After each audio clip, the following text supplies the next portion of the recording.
ప్రజల ఆరోగ్య సంరక్షణే కూటమి ప్రభుత్వ లక్ష్యమని కోవూరు ఎమ్మెల్యే వేమిరెడ్డి ప్రశాంత్ రెడ్డి అన్నారు.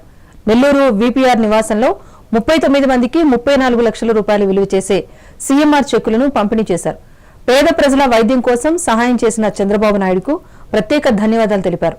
ప్రభుత్వం పేద ప్రజలకు కార్పొరేట్ స్థాయి వైద్య సదుపాయాలు కల్పిస్తూ వారికి అండగా నిలుస్తోందన్నారు. ఇప్పటి వరకు 12 విడతల్లో సీఎంఆర్ఎఫ్ చెక్కులు అందజేశామన్నారు. కూటమి ప్రభుత్వం అభివృద్ధి సంక్షేమాన్ని సమపాళ్లలో అమలు చేస్తోందని అన్నారు.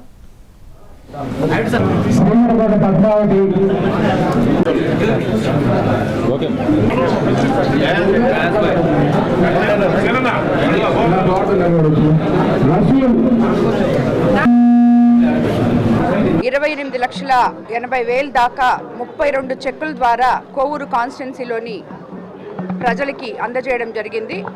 ఇది ఇప్పుడు నాకు తెలిసి 13వసారి మనం ఈ సీఎం రిలీఫ్ ఫండ్ చెక్స్ అందజేస్తున్నాం.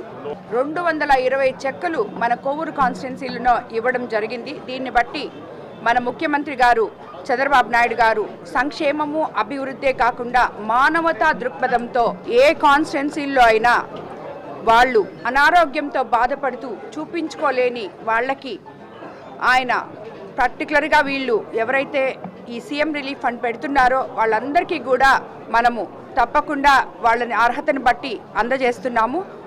అందుకు కోవూరు కాన్స్టిట్యున్సీ తరఫున సీఎం చంద్రబాబు నాయుడు గారికి ధన్యవాదాలు తెలుపుకుంటున్నాను.